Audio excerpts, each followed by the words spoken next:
Welcome back again mga karadyo Bagtas. For today's video ay reaction muna tayo. Video reaction muna tayo dyan ha. Sa mga karadyo Bagtas natin na nakantabay sa mga oras na ito, magandang araw.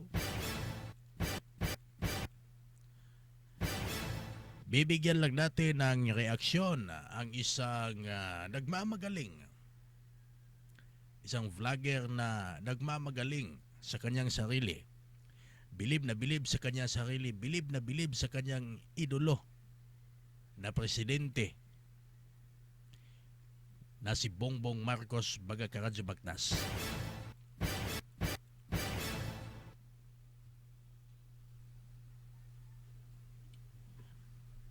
Makinig kayo dyan ha. Lalong-lalo na sa mga taga-suporta, taga-subaybay,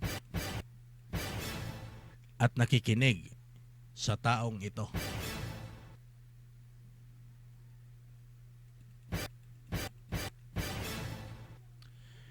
Sa videong ito, magbibigay lang tayo ng ating reaksyon kung paano niya banatan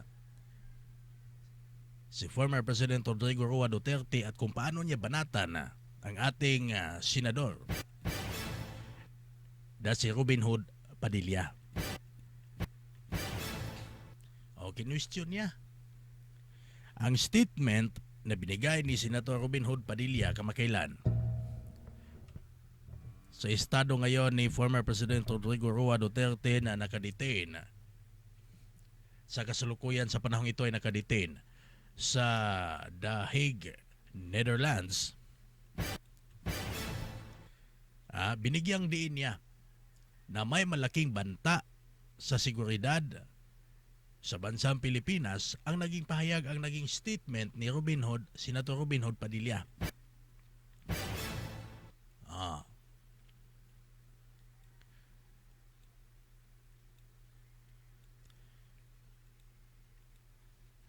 Kamakailan, 20 hours ago, mula nang may record natin ang videong ito ay mayroong statement si Senator Robin Padilla at in-interview siya ng isang media. In-interview siya ng isang Bilyonaryo News sa YouTube channel o sa kanyang YouTube channel sa pamamagitan ni Attorney Karen Jimeno.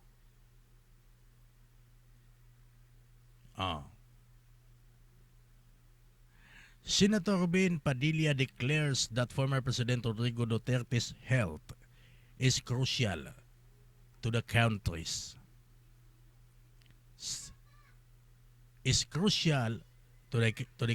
stability, cautioning that any decline while in ICC detention could lead to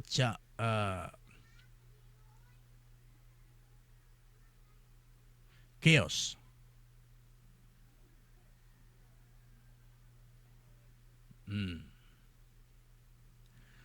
Padilla shares his thoughts about Duterte's arrest and its impact on the nation in the exclusive interview with Attorney Karen Jimeno, host of At the Forefront na ipapalabas sa Over Bilyonaryo News Channel in The Hague. Ito mga karadyo Bagtas, gusto lang nating linawin ang statement ni Robin Hood Padilla, mga karadyo Bagtas, ay sa kanyang pananaw o opinion lamang.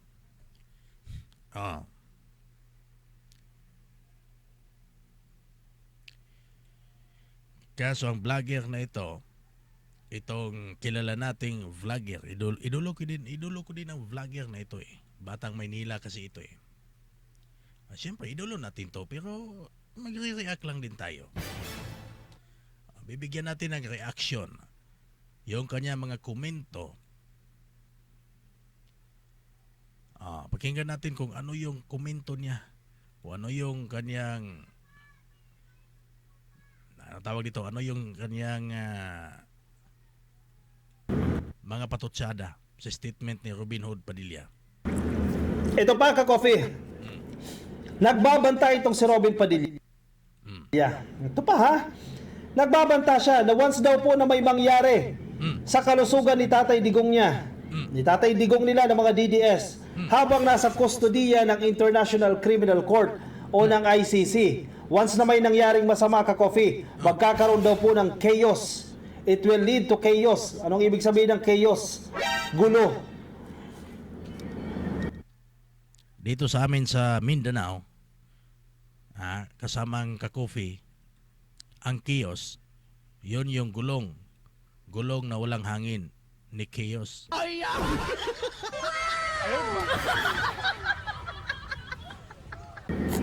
Instability. Anong gusto mo, Robin Padilla? Pakawalan si Digong. Burahin yung kaso niya dyan sa ICC. Paano yung mga biktima niya? Paano nila makukuha yung hustisya? Kung yan ang gusto mong mangyari. Oh, judges Ang ibig mong sabihin, ka-coffee, yung mga biktima na bayad, yun ba yun? Yung mga biktimang walang bayag dahil bayad? ICC, ilabas nyo na si Digong dahil natatakot eh. Baka natatakot si Robin Padilla na once na matsugi yan dyan sa loob ng inyong kustodiya, magkakaroon ng chaos. Ganun ba yun? Absuelto na lang yung kaso, burado na lang yan, joke lang pala lahat yan. O, yung mahirap sa inyo, gusto nyo, favorable lagi sa inyo eh. To, headline, nasa...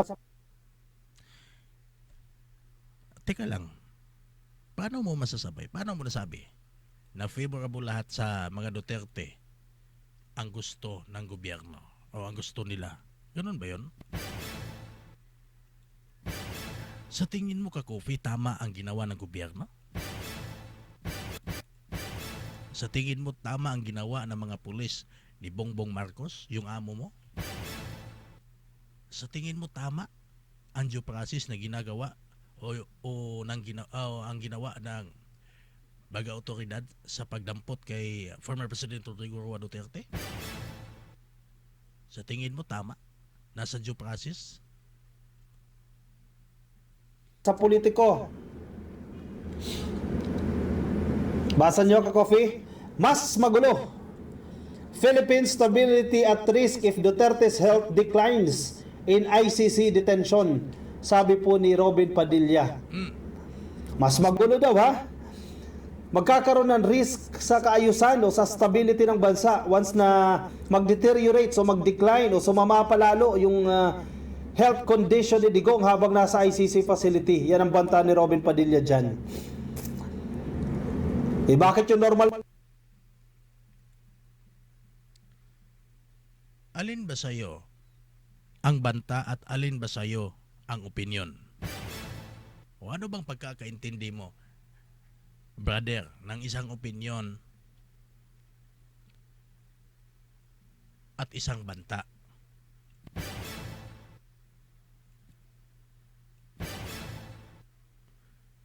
Sige, papatuloy natin. Continue. Na preso, mas matindi pa ang sakit, ka-coffee. Hindi pa nabibigyan ng much attention ng mga doktor. Nachuchugi na lang, saka na iuwi sa pamilya. E di kung gagawin kay Digong yan, di gawin din niya sa ibang mga preso. Di ba? Walang special treatment dyan. The Philippines could face major instability if something bad happens to former President Rodrigo Duterte in The Hague, according to Senator Robin Padilla. Wow, wow, wow, wow, wow. Major instability, ladies and gentlemen.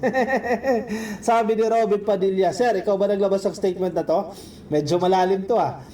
Magkakaroon daw po ng malakihang instability, hindi matibay, ka-coffee. O medyo gulo. Lagyan pa natin ng medyo. Later on, tingnan natin sa statement niya. Hindi kaayusan. O gulo. Opposite ng kaayusan. Once na may masamang mangyari kay Digong dyan sa The Hague, lakas makapelikula talaga ni Robin eh. Yung sa mga pelikula niya, subukan ninyo. Once na may nangyari dyan sa kapatid ko, sa tatay ko, sa lover niya. Parang mala pelikula eh, yung dialogue ni Robin dito eh. Padilla explained that Duterte's health is tied to the nation's stability. Wow, wow, wow, wow, wow, wow. Nakaugnay daw po yung kalusugan ni Digong sa stability o katatagan ng bansa ng Pilipinas. So kung bumagsak yung kalusugan ni Digong, babagsak ang Pilipinas dahil nakatay ka coffee, nakatali, nakaugnay itong kalusugan ni Digong sa stability ng bansa given his massive influence over many Filipinos. Robin Padilla, sinong niloloko mo dyan? Ikaw, sino din niloloko mo ka coffee? Ha? Palibasa sa inyo,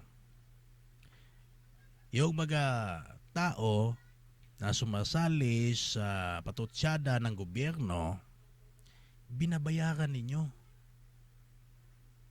Ha? Yung birthday ni former President Rodrigo Roa Duterte, kitang-kita sa social media kung ano at gaano kalaki ang mga Filipino na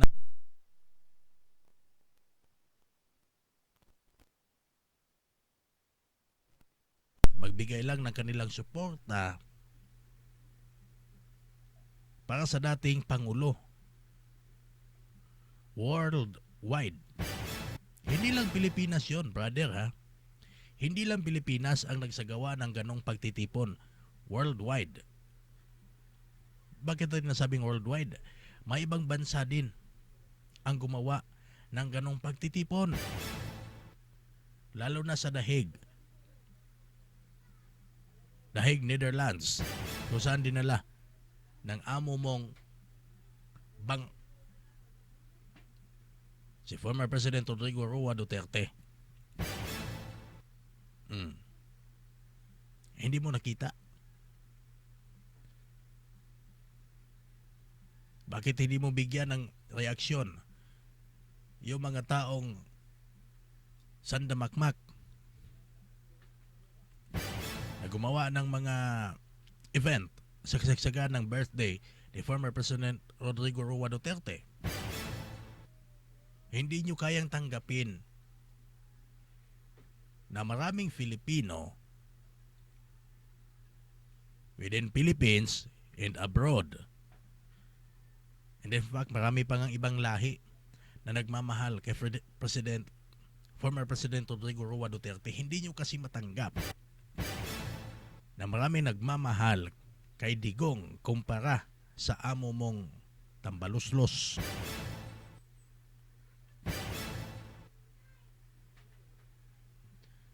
Amo mong napakasinungaling, gagawing 20 pesos ang kilo ng bigas. Ngayon nasaan na ang pangako ng amo mo? Hinampak ang dako. Ayaw, di ma. Sa tingin ninyo, matatakot si PBBM dyan? Sa tingin ninyo?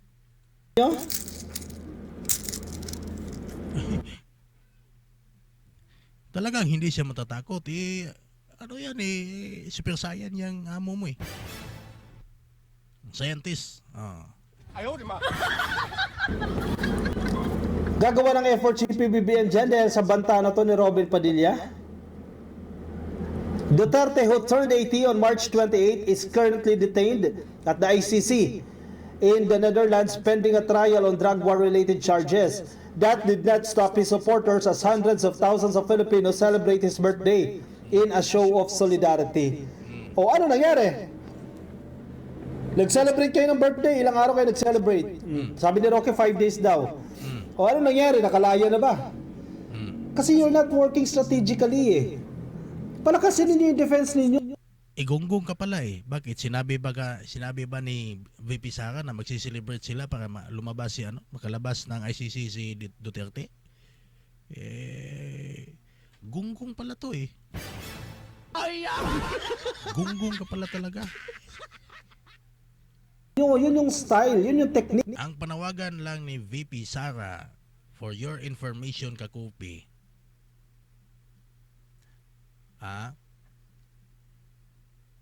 ay makiselebrate yung gustong mag-celebrate sa birthday ng kanyang ama sa pamamagitan ng pagdarasal at picnic, especially sa Dahig.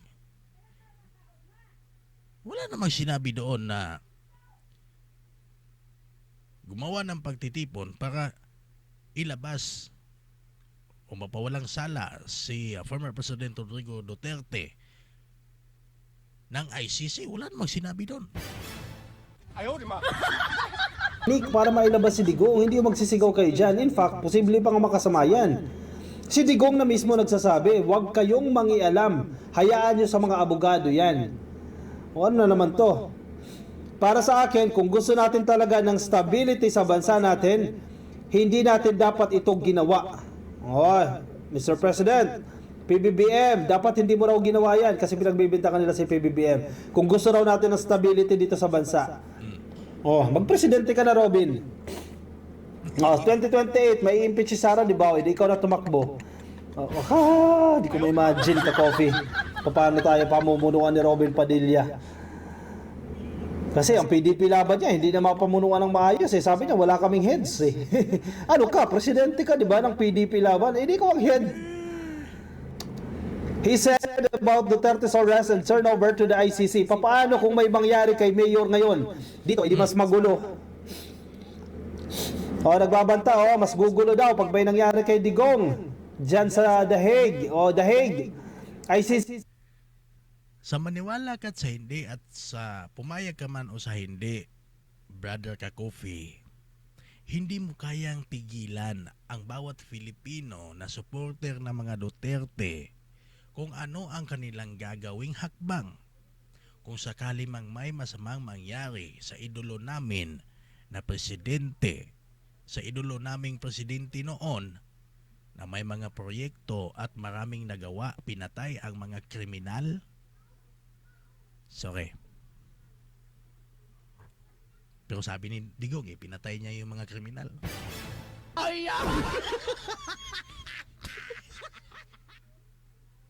Ha? Hinabol niya yung mga drug addict, drug lords. Mga addict ba? Mga addict. Takot ang mga addict noon sa Duterte administration, brother. Ngayon, takot ba ang mga addict? Nagsilabasan ang mga addict ngayon for your information. 哎呦我的妈！ ICC, matakot kayo kay Senator. Pakawalan nyo na si Digong dahil magkakagulo daw once na may nangyaring masama kay Digong. He claimed that those in power should have such foresight. Nakakatawa si Robin Padilla dito. Dapat daw magkaroon ng foresight. Those in power, sir. Isa ka doon. You are in power. You are a senator of the republic. Pero ang tinutukoy niya dito si PBBM. Those in power should have such foresight and prioritize the country's interest over personal agenda. Wow! Nakakatawa si Robin Padilla dito, ka-Coffee. Dapat daw may foresight. Dapat daw naiisip na yan ng those in power na ganito yung potentially ang mangyayari at dapat inisip daw yung interest ng bansa at hindi ang personal agenda. So para kay Robin Padilla, itong pagpapakulong pala kay Digong, personal agenda lang pala to ng administration. Totoo. Totoo yan. Personal agenda talaga. Personal agenda. Magsama kayo ni Madam Claire, ni General Torre at ng amo mo na mga sinungaling. Una pa lang sinabi na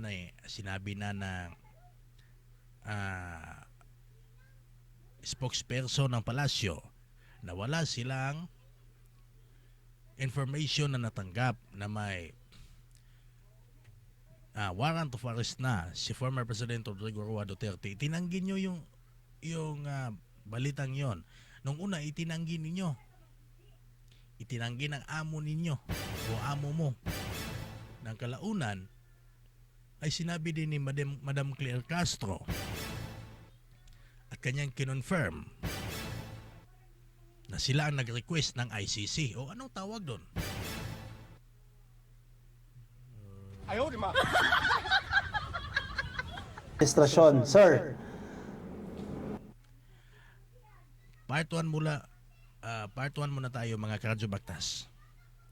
Panoorin nyo ang part 2 ng videong ito. Kapag hindi ka pa subscriber, pa-subscribe ng ating channel upang marinig ninyo ang part 2 ng ating video. Part 1 pa lang ito ha.